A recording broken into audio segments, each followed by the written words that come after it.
फिर एक बार हमारे साथ जुड़ेंगे सुदेश कुमार गडोत्रा जी और इनसे जानने की कोशिश करूंगा आखिरकार कल जब हम बात कर रहे थे, बात करते करते ही एक जगह और जो है वो कहीं ना कहीं झटका लग चुका है। और झटका लगने का कारण आप समझ सकते हैं। सुदेश जी, क्या क्या कहना चाहते थे, आप ये बताएं। मैं 13 जून को, हम्म। इसी साल की 13 जून 2023 को हाई कोर्ट में जब गया तो उसी दिन 5 स्टेटों में झटके लगे। और कल मैं आपसे ये बता रहा था कि ये केस जो है रिपेल कर रहा है, जितने फ्लड हैं इसी के कारण हो रहे हैं। तो अर्थक्वेक प्लस ये फ्लड जितने डिजास्टर हो रहे हैं इसी केस के कारण हो रहे हैं। और कल का ये प्रूफ मैं अभी लाया हूँ। ये आज की पेपर है एक्सेलसियर, और आज इसमें देखो डोडा किश्तवाड़ झटके लग रखे हैं कल के। तो ये लगातार जब अब मेरे केस की सुनवाई है कल सुबह, और आज ये रिकॉर्ड पे आ गया कि अर्थक्वेक के झटके डोडा किश्तवाड़, और यही डोडा किश्तवाड़ में 13 तारीख को झटके लगे थे, जिसकी आज तक वहाँ पे झटके लगते जा रहे हैं। उस दिन 5.4 के थे, तो आज इसमें जो बता रखा है इंटेंसिटी 3.8। तो ये लगातार झटके लग रहे हैं। और ये फ्लड की सिचुएशन जो 5 रियासतों में, ये भी इसी केस की बदौलत।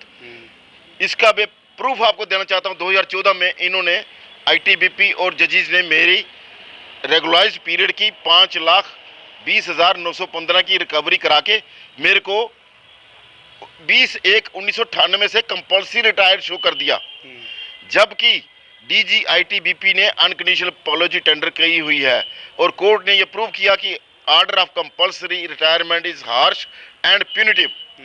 तो उसको जब इन्होंने नहीं माना, 14 साल के बाद जजमेंट आई, जब इन्होंने नहीं माना डीजी आईटीबीपी को कॉल किया गया। डीजी आईटीबीपी ने कंटेम्प्ट में अनकंडीशनल अपॉलॉजी टेंडर कर रखी है 4 अप्रैल 2003।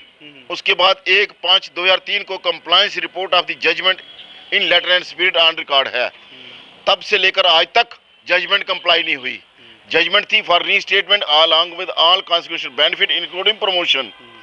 ना प्रमोशन ना constitutional benefit, rather they pass the order for further compulsory retirement, क्योंकि इन्होंने मेरे से पेंशन पेपर जो भरवाए उसमें लिखा गया वॉलंटरी रिटायर्ड फ्रॉम 1/4/2013।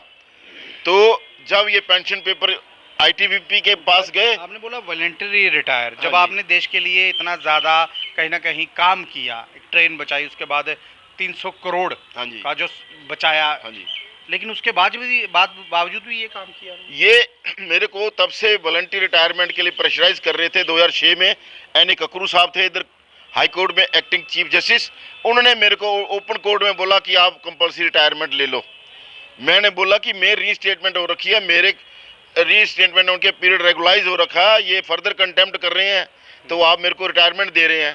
तो अगर आप देना चाहते हैं रिटायरमेंट, मैं ले लेता हूँ। मेरा जो है रिटायरमेंट तक एज जो मेरा फुल पे दीजिए, मैं ले लेता हूँ। कहते नहीं, वी कांट डू दिस। मैं अगर आप ये नहीं कर सकते हो, आप मेरे को कैसे कह सकते हैं कि आप वॉलंटरी रिटायरमेंट लो।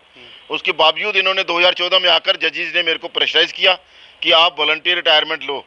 तो मेरे से पेंशन पेपर भरवाए, मैंने अंडर प्रोटेस्ट भरे कि voluntary retire from 1/4/2013 under protest. तो उसके बाद आईटीबीपी ने ये पेंशन पेपर लिए, 23 बटालियन देहरादून जाके उसको कमांडेंट ने टेम्पर कर दिया, फ्लूड लगा के कंपल्सरी रिटायरमेंट कर दिया। वॉलंटरी रिटायरमेंट को हटा के वॉलंटरी रिटायरमेंट की जगह कंपल्सरी रिटायरमेंट हो गया फ्लूड से। तो डेट थी जो थी 1/4 लगाने का भी कहीं ना कहीं धोखाधड़ी की ना आपके, धोखाधड़ी, क्योंकि फ्लूड लगा के उसके ऊपर दोबारा उन्होंने टेम्पर कर दिया, उसके ऊपर डेट चेंज कर दी, वॉलंटरी रिटायरमेंट कर दिया, कंपल्सरी रिटायरमेंट कर दिया वॉलंटरी रिटायरमेंट की जगह। तो डेट जो थी 1/4/2013, उसकी जगह डेट डाल दी 21/1/1998, 20 साल पीछे। तो 98 से लेकर आप लगाओ 16 साल बड़ा धोखा। हाँ। तो उसके बाद जब ये केस लगा, कंटेम्प्ट पिटीशन में था, तो जजेस ने उसको डिसमिस कर दिया, बजाय इसके कि उनको बोलते कि इसको कंप्लाई करो, टेम्पर हुआ हुआ रिकॉर्ड, उसमें पनिशमेंट देनी थी। उनको पनिशमेंट देने की बजाय मेरे को पनिशमेंट दे डाली, और जो कंटेम्प्ट प्रोसीडिंग्स थी वो ड्रॉप कर दी, ख़त्म कर दी।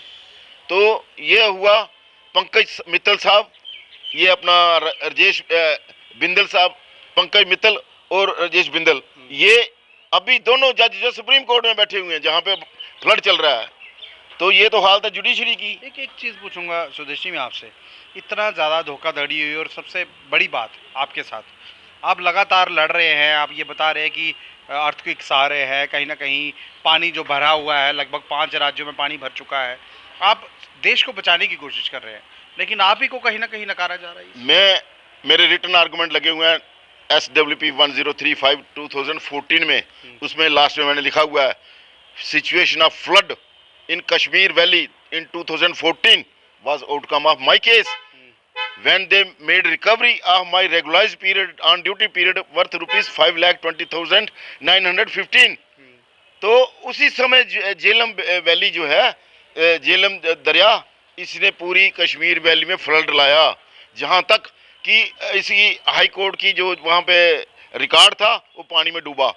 वहां पे MM कुमार चीफ जस्टिस, जिन्होंने इधर वायोलेशन की आर्डर की, उनको हेलीकॉप्टर ने लिफ्ट किया, उनकी फैमिली को 8-8, 9-9 फीट पानी उनके अंदर चला गया था घर पे। तो ये हालत है, जुडिशरी फिर भी समझ नहीं रही। देख लीजिए, कहीं ना कहीं नेचर जो है सुदेश जी का साथ जो है वो दे रहा है, और कहीं ना कहीं नेचर से खिलवाड़ करना ये बहुत गलत है। अभी 5 राज्यों में पानी भर चुका है, और सुदेश जी ने जब कल मेरे से बात कर रहे थे, वो बात करते करते ही कहीं ना कहीं जो डोडा इलाका है ना, डोडा किश्तवाड़ में कहीं ना कहीं झटके जो थे वो महसूस हुए। आज जम्मू का मशहूर अखबार एक्सेलसियर ने भी कहीं ना कहीं वो खबर लगाई, वही खबर सुदेश कुमार जी ने हमें यहाँ पर बताई। क्योंकि देखिए, अगर सुदेश जी का जब जब केस लगता है तो कहीं ना कहीं अर्थक्वेक और ये वाटर जो भर रहा है ये नुकसान दे रहा है देश को। अगर सुदेश जी का फैसला हो जाता है तो हो सकता है, क्या पता, कि देश का जो नुकसान कहीं ना कहीं पानी की वजह से या अर्थक्वेक की वजह से हो रहा है वो बच जाए। अब ये आपको चाहिए, जो जहाँ पर बड़े बड़े अधिकारी बैठे हैं, चीफ जस्टिस बैठे हुए हैं, उनको चाहिए कि इनका केस लगना चाहिए या नहीं लगना चाहिए, ये आपको खुद तय करना है, क्योंकि देश की प्रॉपर्टी बचाना आपका पहला धर्म है और हमारा भी पहला धर्म है। अगर ये वीडियो आपको अच्छी लगी हो तो अपनी राय जो है वो जरूर रखिएगा। नमस्कार। Thank you. जय हिंद।